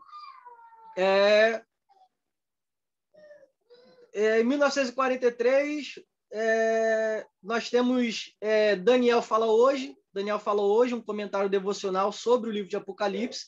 Primeiro ele lançou um livro sobre Apocalipse, depois um livro sobre Daniel. E para finalizar aqui, em 1948 e 1949, que são livros póstumos. Já o Meyer Pillman morreu em 43, e o último livro que ele publicou em vida foi Daniel Fala Hoje, 1943. Então, depois que ele publicou Daniel Fala Hoje, ele faleceu, ele passou para o Senhor, foi o último livro que ele escreveu, mas a Gospel Publishing House, ela ainda publicou livros de maneira póstuma, depois da morte dele. Foi publicado Verdade Pentecostal, que foi um livro usado, um livro escrito para cursos teológicos em correspondência, com a coautoria do pastor Frank Boyd. Frank Boyd também foi um grande nome da teologia pentecostal nos Estados Unidos. E o último livro, em 1949, Como Falar Efetivamente, que é um livro mais para a área homilética, para a área da fala, do como pregar. E esse livro ele foi revisado, depois expandido pelo Stanley Horton. Então, o Meyer Pillman ele teve uma produção literária muito farta, né? Ele teve uma produção literária muito farta. Se eu não me engano, foram 13, 14 livros, né? 13, 14 livros. E nós temos aqui no Brasil um livro que não foi publicado lá nos Estados Unidos. Aqui no Brasil, foi relançado agora, com uma capa nova, né? Com nova roupagem, os comentários bíblicos de Meyer Pilman. Quem conhece, quem gosta do Meyer Pilman, provavelmente tem os comentários dele, os Evangelhos, o livro de Atos, as Epístolas Paulinas e o livro de Salmos. Só que é interessante que esses comentários bíblicos do Meyer Pilman, eles nunca foram lançados nos Estados Unidos. Por que não foram? Porque esses comentários bíblicos, na verdade, são um compilado das lições da Escola Bíblica Dominical que o Meyer Pilman escreveu para as revistas lá nos Estados Unidos. De 1937 a 1943. Então, as lições da Escola Bíblica Dominical, publicadas de 37 a 1943 lá nos Estados Unidos, elas foram compiladas e elas foram transformadas em livro. E como é que isso aconteceu? Eu tenho aqui a versão antiga de 1982, do comentário de João. Essa obra, esses comentários de Meyer Pilman, quem teve a ideia de transformar essas lições das revistas em livro, em comentário bíblico, foi o saudoso pastor Orlando Boyer. Orlando Boyer, ele teve essa iniciativa e com a ajuda do Gordon Shaw. Quem tem uma biblioteca em casa, quem gosta de ler, provavelmente conhece Gordon Shaw, porque Gordon Shaw ele foi um grande tradutor. Muitos livros que a gente tem, a gente nem imagina que Gordon Shaw foi que traduziu. E Gordon Shaw ele traduziu esse compilado de lições, de revistas, dando um total de 2.400 páginas só de tradução. E o objetivo de Orlando Boyer era publicar toda a coletânea, só que Orlando Boyer faleceu, e quem deu prosseguimento a esse trabalho foi também saudoso pastor João Colenda Lemos. Pastor João Colenda Lemos, lá do IBAD, né, do Instituto Bíblico das Assembleias de Deus, em Pindamonhangaba, lá em São Paulo. Então, esses comentários que nós vemos hoje relançados pela CPAD, os direitos autorais iniciais, eles eram do IBAD, o Instituto Bíblico das Assembleias de Deus. Foram lançados ali no período de ano de 77, ano de 78. E o pastor João Colenda Lemos ele deu prosseguimento ao que Orlando Boyer tinha o desejo de publicar. E depois a CPAD ela adquiriu os direitos, aí lançou em 1995 os comentários de Meyer Pilman, e agora, em 2021, relançou com uma nova roupagem, com uma nova capa. Mas é interessante que lá nos Estados Unidos, esses comentários bíblicos eles não existem, porque eles eram revistas da escola dominical, mas aqui no Brasil eles ganharam corpo como comentário bíblico. As lições foram transformadas em comentário bíblico. E quem tem os comentários bíblicos de Meyer Pilman, quem já leu, quem tem, sabe da profundidade de como o Meyer Pilman ele é profundo, ele é piedoso, como os comentários, as lições são bem escritas, como o trabalho, como a teologia é bem escrita, não é aquele tão rebuscado, mas não é raso, é bem equilibrado, mas também com muitas aplicações práticas para o dia a dia, com ilustrações. Meyer Pilman gostava muito de usar ilustrações, e é por isso que ele marcou. Então, esse aqui é um resumo do trabalho teológico, e para a gente fechar aqui, para não ficar muito extenso, já estou passando do tempo aqui, mas eu queria encerrar aqui falando sobre a morte do Meyer Pilman, né, e a influência do Meyer Pilman no Brasil, na teologia pentecostal brasileira. Então, por que o Meyer Pilman morreu tão cedo? Ele morreu com 44 anos. Ele nasceu em 1898, ele morre em 1943. Ele ia fazer 45 anos, não completou 45 anos, morreu com 44. Por que ele morreu tão cedo, né? Na casa dos 40 anos, 44 anos, não chegou nem aos 50. Porque Meyer Pilman não parava. Ele cometeu um erro grave que muitos pastores, muitos obreiros cometem, de se envolver muito na obra de Deus, de se envolver em muitos trabalhos, Maier Pilman era professor, era articulista, era comentarista, era escritor, era pregador, era conferencista. O camarada, ele era multiuso. Ele não parava, ele não tinha tempo quase não tinha tempo para ter lazer com a família dele. Ele cometeu esse erro de não dar muito tempo para a família, que muitos obreiros cometem. O que aconteceu é que o corpo dele não aguentou. O corpo dele não aguentou a carga de trabalho, a carga principalmente mental. Maier Pilman trabalhava muito com a mente. Quem escreve, quem pensa, quem ensina, trabalha muito com a mente, com o cérebro. E o cérebro dele não aguentou. O corpo dele começou a dar sinais de colapso nervoso. Ele começou a passar mal nas aulas que ele dava, ele passava mal, ele tinha que voltar para casa, ele não conseguia pensar direito, a mente começou a ficar... ele começou a ter problemas de memória, começou a ter problemas para raciocinar. Eu conto no meu livro aqui que eu faço uma citação da biografia escrita pela viúva dele. Algo que ele conta que um dia ele simplesmente saiu correndo, desesperado em casa, e desceu o sótão, né, o porão, na parte de baixo da casa, onde a mulher dele estava lavando roupa, e ele teve que correr até a esposa dele, a irmã Irene, pedir para ela orar por ele, porque ele estava com um problema muito grande na cabeça, ele não conseguia, a cabeça dele estava extremamente problemática, e ele pedia para ela orar para ele ter paz, ou para a mente dele sossegar, porque ele estava tendo muito colapsos mentais, e isso durou um tempo, mais ou menos aí um ano e meio, e ele não se tratou, ele não foi buscar médico, ele não foi buscar um tratamento médico. A Gospel Publishing House até deu umas férias para ele tirar um tempo com a família, para ele espairecer, mas já não tinha mais retorno, não tinha como ele retornar, o corpo dele, a sobrecarga foi muito grande, ele tentava tirar tempo para sossegar, para ter um tempo com a família, mas a mente dele já não estava funcionando direito, o colapso já tinha sido muito grande. E ele começou a passar mal, começou a ficar doente, e até que chegou um ponto que o corpo dele não aguentou mais.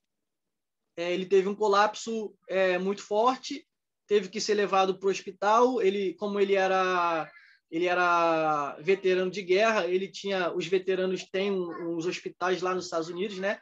E ele foi, deixa eu só encontrar aqui rapidinho a cidade, para mim não cometer o erro, para onde ele foi, o hospital em Arkansas. Ele foi para o estado de Arkansas, na cidade de Little Rock, no Hospital dos Veteranos. Então, Maier Pilman ele foi internado lá no Hospital dos Veteranos, na cidade de Little Rock, no estado de Arkansas, e porque não tinha mais volta. Ele já estava com a mente sofrido um colapso muito grande, não tinha como mais tratar, e eles só estavam esperando o período que ele ia morrer. E o Maier ele ficou internado, se eu não me engano, vamos ver aqui, ele ficou internado, se eu não me engano, 45 dias. Isso, 45 dias de internação. Ele ficou 45 dias internado. Ele entrou no hospital, deu entrada no hospital em 29 de maio de 43 e morreu em 13 de julho de 1943. 13 de julho de 1943. Então, ele ficou ali cerca de 45 dias internado. E um fato lamentável, eu abro um parênteses aqui para falar sobre isso, que é um fato lamentável na história do Maier Pilman, na biografia dele, é que quando ele ficou internado, durante esses 45 dias em Arkansas, ninguém da Assembleia de Deus foi visitar ele. Ninguém da Gospel Publishing House, ninguém do Pentecostal Evangel, do jornal onde ele trabalhou, ninguém do Concílio Geral, ninguém de Springfield, ninguém, de lado nenhum, foi visitar o Maier Pilman. Ele simplesmente foi abandonado lá em Arkansas, ele foi jogado lá, e nenhum pastor, ninguém foi visitar ele. Para dizer que o Meyer Pillman não teve o apoio de ninguém, o suporte de ninguém, a visita de ninguém, apenas um pastor visitou Meyer Pillman antes da morte dele, que foi o pastor Burt Campbell, pastor Burt Campbell, da primeira igreja Assembleia de Deus em Little Rock. E é interessante que o pastor Burt, ele conhecia Meyer Pillman apenas de ouvir falar. Ele já tinha lido, ele conhecia os escritos, ele conhecia Meyer Pillman do jornal, ele conhecia Meyer Pillman de nome, mas ele nunca tinha falado com Meyer Pillman, ele nunca tinha tido contato, conversado. Só que, como a família do Meyer Pillman estava preocupada com ele, eles procuraram alguém em Arkansas para que pudesse ir lá visitar o Meyer Pillman, dar uma assessoria, uma ajuda para ele. E a irmã Irene, que era a esposa do Meyer Pillman, a viúva, ela encontrou o pastor Burt Campbell, perguntou se ele podia fazer esse trabalho de visitação, e o pastor Burt Campbell foi, mesmo sem nunca ter tido amizade com o Meyer Pillman, ele decidiu fazer o que os amigos de Meyer Pillman em Springfield não fizeram. O pastor Burt fez o trabalho que era para o povo lá de Springfield, o povo do Instituto Bíblico, o povo do jornal, da Gospel Publishing House, que não fizeram. O pastor Campbell, ele foi para lá e ele fazia visitas semanais ao Meyer Pillman, e foi o anjo que cuidou do Meyer Pillman ali nos últimos 45 dias de vida dele, deu assistência para ele. E na madrugada que Meyer Pillman morreu, no dia em que Meyer Pillman morreu, em 13 de julho de 43, na madrugada, segundo dois enfermeiros que cuidavam do Meyer Pillman ali no hospital, os dois enfermeiros disseram para o pastor Campbell, e o pastor Campbell depois publicou isso no jornal, que Meyer Pillman, durante toda a madrugada antes de morrer, passou a madrugada inteira falando em línguas. Ou seja, Meyer Pillman foi um teólogo pentecostal não apenas de gabinete, não apenas de nomenclatura, de título. Ele foi pentecostal até a morte. Ele foi pentecostal até o último dia da vida dele. Ele falou em línguas, adorou a Deus em línguas e não teve medo da morte, muito pelo contrário. Esperou a morte e, entendendo que ia se encontrar com Deus, com Jesus, e passou a madrugada inteira adorando a Deus em línguas, falando em línguas, e passou para o Senhor. Ou seja, Meyer Pillman me ensina muito, como um pentecostal, ser um pentecostal até a morte, até o último dia de vida. Ele não deixou o estudo, ele não deixou a teologia esfriar, apagar o fogo, muito pelo contrário. A teologia simplesmente fez o fogo arder mais, o fogo autêntico. E Meyer foi um pentecostal não apenas de título, de nome, de cargo, mas ele foi pentecostal autêntico, genuíno, verdadeiro, e demonstrou isso. E isso foi um impacto para os enfermeiros. Os enfermeiros que não eram crentes, eles ficaram muito impactados com o testemunho de Meyer Pillman na morte, porque eles viram que um cristão, principalmente um pentecostal, morre de maneira diferente. Enquanto as pessoas que estão morrendo gritam, choram, entram em desespero, Meyer Pillman estava sereno falando em línguas. E para eles aquilo ali foi algo impactante. Então você vê como o pentecostalismo ele tem esse poder de impactar as pessoas, de como um crente cheio do Espírito Santo até na morte consegue dar um testemunho acerca da fé até no leito de morte para aqueles que estão ao seu redor. E o Meyer Pillman morreu em 13 de julho de 1943, falando em línguas até o último dia da sua morte. E a gente vai caminhar aqui para encerrar, sobre a influência do Meyer Pillman na teologia pentecostal brasileira. Qual é a influência que o Meyer Pillman tem na teologia pentecostal brasileira? Primeiro, através dos seus ex-alunos. Meyer Pillman foi professor do Instituto Bíblico Central de Springfield, que eu falei aqui, durante 18 anos.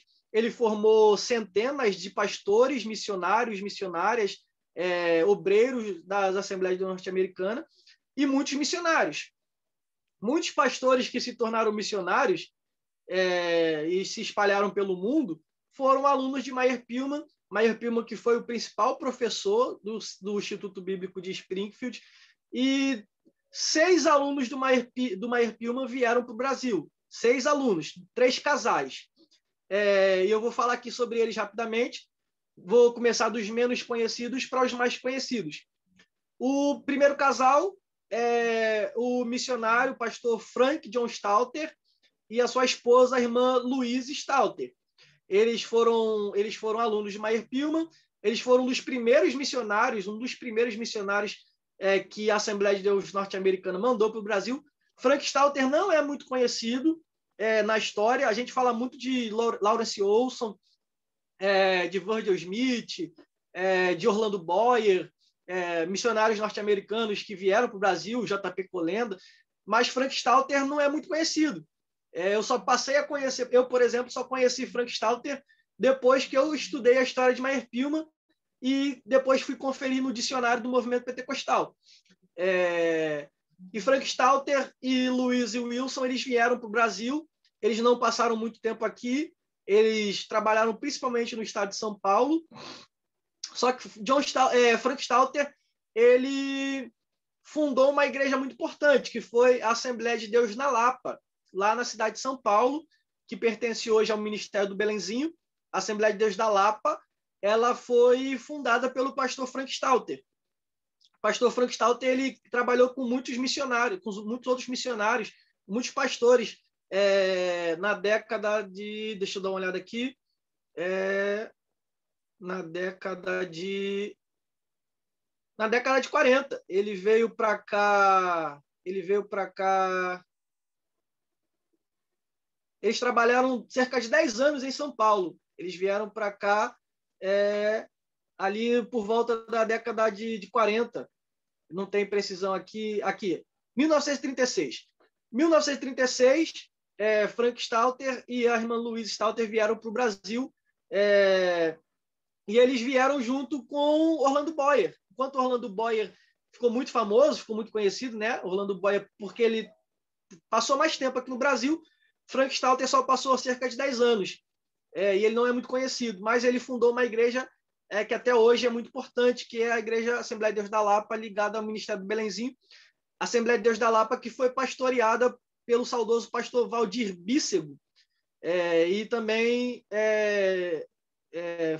onde pastor Ciro Sanches de Bordi, ele foi da Assembleia de Deus da Lapa, ele foi ovelha do pastor Valdir Bícego. Então, a Assembleia de Deus da Lapa, ela tem uma história e ela tem ligação com o pastor Frank Stalter. Só que o pastor Frank Stalter, ele não teve muito impacto na teologia em si, porque ele passou pouco tempo aqui, ele passou 10 anos apenas, e ainda na década antes de 50 ele já tinha ido embora. E depois nós temos o segundo casal, que é um casal mais conhecido, que foi o missionário Gustav Bergstrom e a irmã Alice Bergstrom. Também foram alunos de Meyer Pillman, e Gustav Bergstrom foi professor no IBAD, no Instituto Bíblico das Assembleias de Deus, lá de Pindamonhangaba. E o pastor Gustav Bergstrom, uma das matérias que ele dava era tipologia bíblica. Tipologia bíblica, que era uma das matérias que Meyer Pillman dava lá em Springfield. Então, praticamente tudo que Gustav Bergstrom ensinou em tipologia bíblica, ele aprendeu com Meyer Pillman. Gustav Bergstrom, que teve papel importantíssimo no estado de Minas Gerais. Foi um dos grandes fundadores de igrejas, principalmente em Divinópolis. Eu não vou falar aqui detalhadamente sobre o trabalho missionário deles, porque a live já está extensa, mas Gustav Bergstrom, ele teve papel muito... Ele foi um grande formador de pastores, ele formou muitos pastores, fundou muitas igrejas, e na parte final do ministério dele, trabalhando ali no IBAD como professor, e dando seus ensinamentos de acordo com aquilo que ele aprendeu com Meyer Pillman. Então, de Meyer Pillman para Gustav Bergstrom, de Gustav Bergstrom no IBAD para os seus alunos, e os alunos de Gustav Bergstrom estão espalhados aí no Brasil até hoje. Eu, por exemplo, no grupo do Facebook, no Memórias das Assembleias de Deus, se você procurar as postagens sobre Gustav Bergstrom, você vê como os ex-alunos dele no IBAD falam sobre ele e seus ensinos. Mas quem tem principal importância, quem tem maior influência, quem trouxe, na verdade, as obras de Meyer Pilman e quem disseminou muito os ensinamentos de Meyer Pilman no Brasil foi o saudoso pastor Lawrence Olson e a irmã Alice Olson. Muito conhecido como irmão Lourenço, né? Pastor Lourenço Olson. Pastor Lawrence Olson foi aluno do Pilman, e não aluno só, mas o Lawrence Olson tinha o Meyer Pilman como em grande estima. Ele era fanzaço, vamos dizer assim, né? Um termo nosso. Ele era muito fã do Meyer Pilman, ele amava o seu professor, tanto é que ele foi que traduziu Conhecendo as Doutrinas da Bíblia, e através da Bíblia, livro por livro, foi obras traduzidas por Lawrence Olson. E Conhecendo as Doutrinas da Bíblia foi até comemorado a publicação desse livro na década de 60 pela CPAD. Foi até comemorado e publicado em jornal no Mensageiro da Paz, no Mensageiro da Paz, deixa eu ver aqui, de 1959. Mensageiro da Paz de 1959, de maio, primeira quinzena de maio de 1959, Conhecendo as Doutrinas da Bíblia, foi divulgado no Mensageiro da Paz, para você ver como o Conhecendo as Doutrinas da Bíblia, ela foi comemorada, como a chegada desse livro foi comemorado no Brasil, que foi divulgado até no Mensageiro da Paz, através da tradução, do trabalho de tradução do Lawrence Olson. E Lawrence Olson, quem conhece sabe, ele foi grande ensinador nas escolas bíblicas de obreiros, nas EBOs. Ele foi grande ensinador, foi grande escritor, articulista do Mensageiro da Paz. E ele foi o principal divulgador das obras de Meyer Pilman. E Conhecendo as Doutrinas da Bíblia é um livro-chave na teologia pentecostal brasileira, porque esse livro é considerado a primeira teologia sistemática pentecostal. Hoje nós temos a teologia sistemática de Stanley Horton, nós temos outras por aí, mas a primeira é Conhecendo as Doutrinas da Bíblia, porque foi o grande trabalho de sistematização doutrinária, o primeiro grande trabalho de sistematização doutrinária que os assembleanos fizeram em 1937, e foi Meyer Pilman que fez esse trabalho. E não havia teologia sistemática pentecostal no Brasil ainda. O que se tinha era de reformados, de outras tradições. Não tinha uma teologia sistemática pentecostal, com uma visão pentecostal, com a interpretação do pentecostalismo. E foi Conhecendo as Doutrinas da Bíblia que trouxe isso para o Brasil. Tanto é que virou o principal livro dos institutos bíblicos. O primeiro Instituto Bíblico Oficial das Assembleias de Deus, o IBAD, ele adotou logo no início Conhecendo as Doutrinas da Bíblia como seu primeiro livro, como livro principal de teologia sistemática. Então, depois o Instituto Bíblico Pentecostal, aqui no Rio de Janeiro, fundado pelo pastor Lawrence Olson. O Instituto Bíblico Pentecostal, o IBP, também adotou Conhecendo as Doutrinas da Bíblia, e todos os outros seminários, institutos bíblicos assembleanos, na década de 60, 70, 80, 90, tudo que veio depois da década de 60, dentro da teologia pentecostal, nos institutos, tinha Conhecendo Doutrinas da Bíblia como base. Tinha Conhecendo as Doutrinas da Bíblia como base. Então, Meyer Pilman morreu em 43, mas Meyer Pilman ainda fala mesmo depois de morto. Os escritos de Meyer Pilman continuam falando até os dias de hoje. E desde a década de 60, aqui no Brasil, formou todos os pastores, obreiros que passaram institutos bíblicos, assembleianos, que passaram, eles tiveram contato com Conhecendo as Doutrinas da Bíblia. Você pode falar com qualquer pastor assembleiano que passou por um instituto bíblico, por um seminário, na década de 70, 60, 80, 90, você pode ter certeza que se ele não tem os livros de Meyer Pilman, se ele não tem, ele já teve, ou ele já leu, ou ele já aprendeu em sala de aula com apostilas que foram escritas com base nas obras de Meyer Pilma. Então, Meyer Pilma ele formou, ele modelou o pensamento teológico pentecostal a partir da década de 60, da maioria dos pastores, dos professores, dos ensinadores, dos pregadores nas Assembleias de Deus no Brasil. Então, isso mostra como Meyer Pilma ele tem uma influência na teologia pentecostal brasileira. Até recentemente, o pastor Silas Daniel, que lançou o livro dele, o pastor Silas Daniel, sobre... Deixa eu pegar aqui. O livro do pastor Silas Daniel sobre o batismo com o Espírito Santo, o pastor Silas Daniel ele cita Meyer Pilma. Pastor César Moisés, na obra dele, Pentecostalismo e Pós-Modernidade, ele cita Meyer Pilma. Então, muitas obras recentes que nós vemos agora, recentes sendo lançadas nos últimos anos, falam coisas que Meyer Pilma já falava em 1937, que ele já ensinava, que ele já trazia nas suas obras.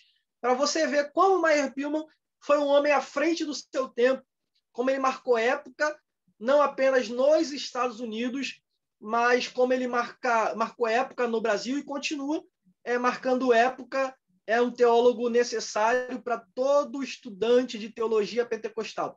Você, pastor, você, presbítero, evangelista, diácono, você, professor, professora da Escola Bíblica Dominical, você que é pentecostal, é assembleano, você tem que ter as obras de Meyer Pilma. Você tem que ter os escritos de Meyer Pilma, porque Meyer Pilma ele colocou as bases da teologia pentecostal que nós temos hoje sendo ramificadas, que nós temos florescendo. A teologia pentecostal tem florescido muito nos últimos 10 anos, mas se a gente pode dizer que nós temos uma teologia pentecostal, devemos agradecer também a Meyer Pilma, porque ele lançou as bases lá atrás com a primeira teologia sistemática, falando com muita propriedade sobre o batismo com o Espírito Santo, a diferença do batismo com o Espírito Santo, que batismo com o Espírito Santo não é a conversão, é uma experiência pós-conversão, a evidência inicial é o falar em línguas, o revestimento de poder, etc., etc. Coisas que estão aqui em Conhecendo as Doutrinas da Bíblia, que é um livro que marcou época e que influenciou muito a teologia pentecostal brasileira e vai continuar influenciando os novos teólogos, eu tenho certeza disso. Então, eu sei que ficou um pouco extensa, mas é porque não dá para a gente falar sobre uma vida de uma pessoa tão importante em 30, 40 minutos, mas eu queria agradecer aqueles que ficaram aqui até esse momento, aqueles que verão posteriormente, e eu queria dizer que a gente vai encerrar aqui para não se estender mais, tá bom? Mas eu deixo aqui o meu muito obrigado para você que esteve aqui presente e aqueles que estarão assistindo posteriormente. Deus em Cristo vos abençoe. Se você não tem obras de Meyer Pilma, eu sugiro você a adquirir o mais rápido possível. Se você tem, guarde isso na sua biblioteca, leia bastante, sempre consulte, porque é uma fonte riquíssima de teologia pentecostal, clássica, pura, sem mistura, tá bom? Eu quero agradecer ao pastor André Moreira e a todo o pessoal do grupo EBD em Questão pelo convite, pela oportunidade que me franquearam. Deus em Cristo vos abençoe.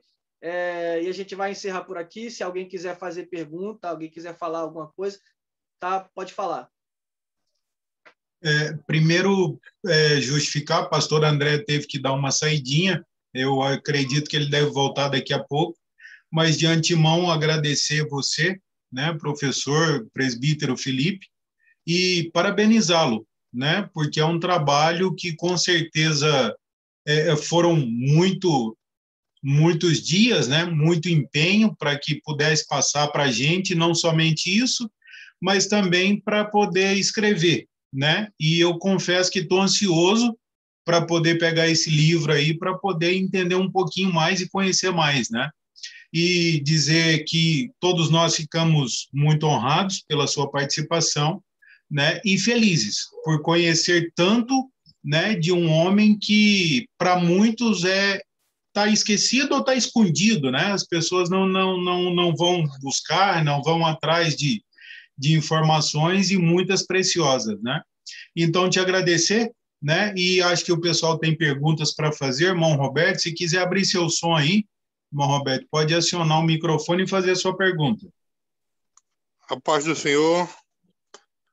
Então, na verdade, eu não vou fazer pergunta, eu apenas gostaria de colocar, né, a importância desse importante autor, esse importante teólogo chamado Mayan Perlman, né, e dar testemunho daquilo que o nosso irmão Felipe, né, falou, porque eu me converti em 1988 e em 89 comecei a fazer teologia, e o primeiro livro que eu comprei depois de cristão foi justamente o livro Conhecendo as Doutrinas da Bíblia, para estudar no curso de teologia que eu dei início em 1989 e tive que parar por alguns problemas, mas foi realmente o primeiro livro que estudei, era o livro recomendado na época para qualquer teólogo em 1989, pelo menos no curso da STEADEB, né, aqui no estado de Alagoas,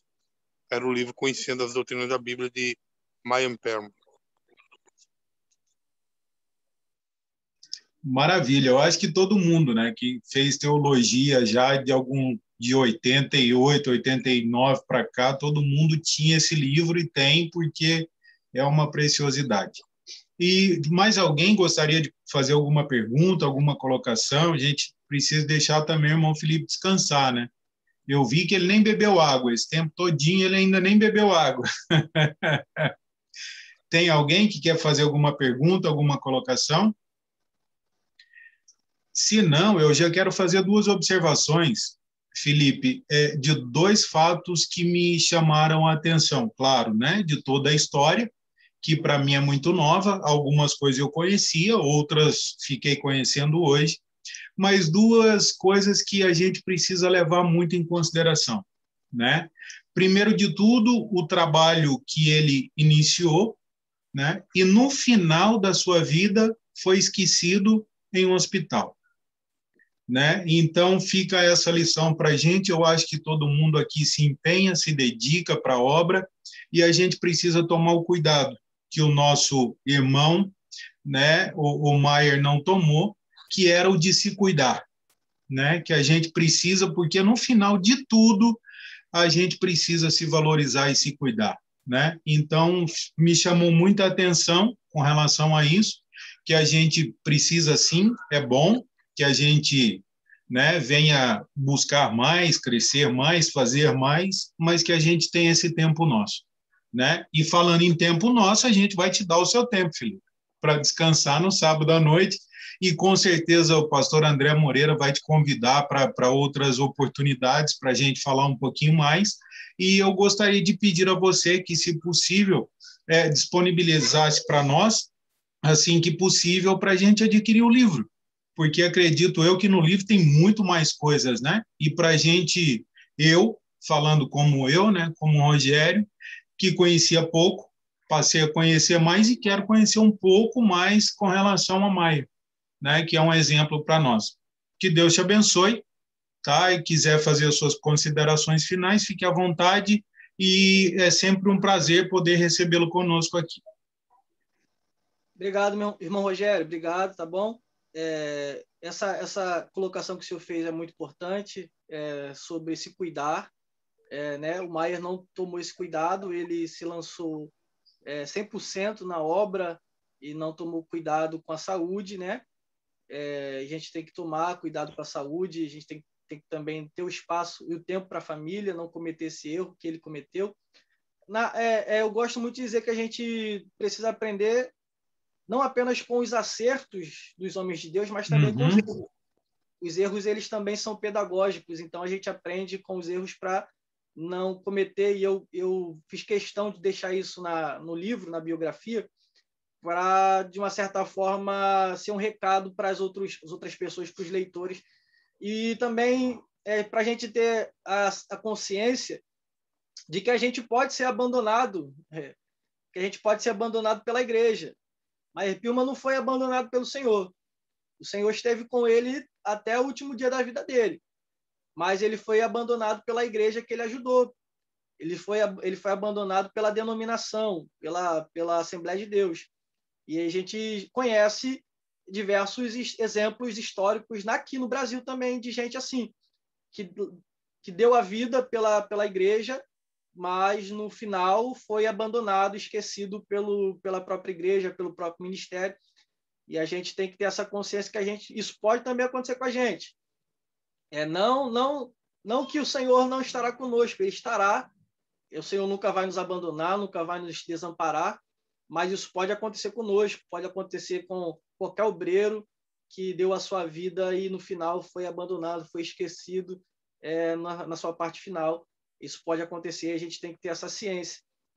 Mas eu faço as considerações finais aqui acerca do lançamento do livro. Como eu disse para o pastor André no início, antes de a gente iniciar a aula, eu falei com ele que eu vou dar informações mais à frente, porque o livro está com o pastor César Moisés. Pastor César Moisés, ele me fez um convite e ele está querendo publicar o livro.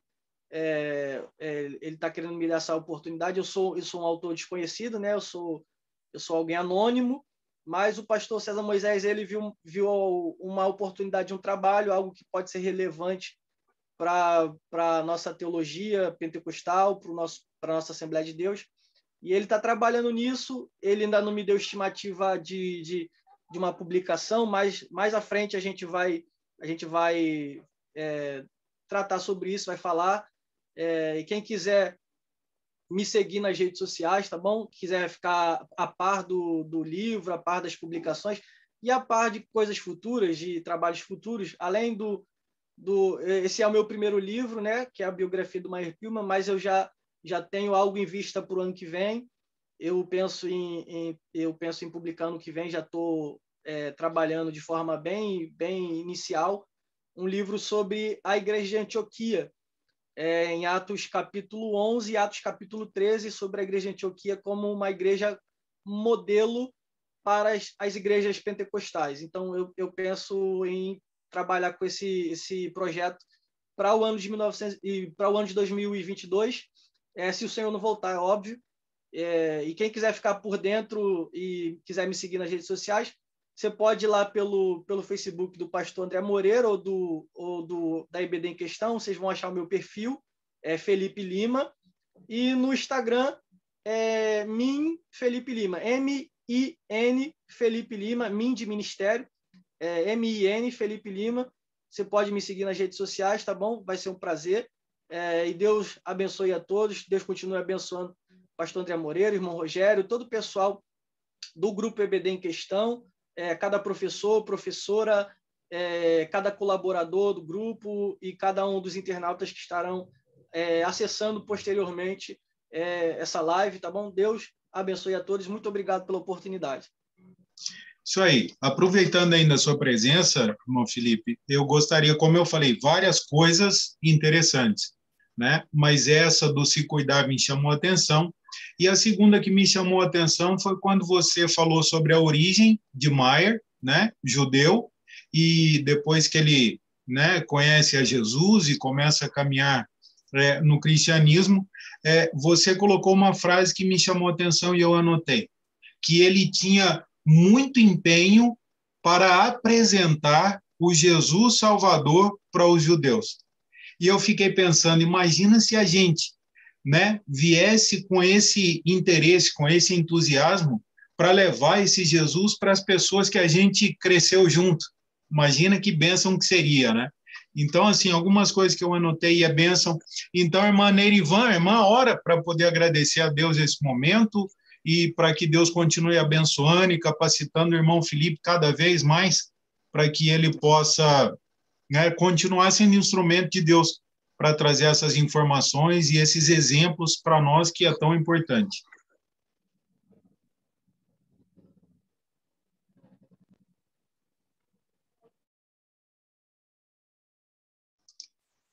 Pode liberar aí, irmã Neirivan.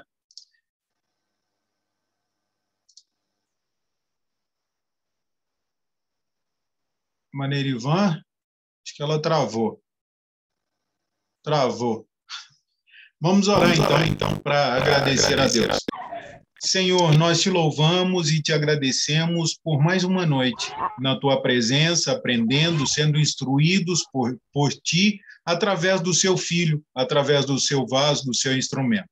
Continua mesmo, Senhor, capacitando o teu filho, o teu servo, dando a ele essa capacidade e essa condição de estar ministrando a nós a tua palavra, o conhecimento sobre o teu evangelho, sobre as pessoas que viveram com fidelidade a tua palavra na terra. Continua mesmo, Senhor, abençoando e honrando o teu filho, ser com ele, a família dele, todos os dias. E nós te louvamos e te agradecemos em nome de Jesus. Amém, amém e amém.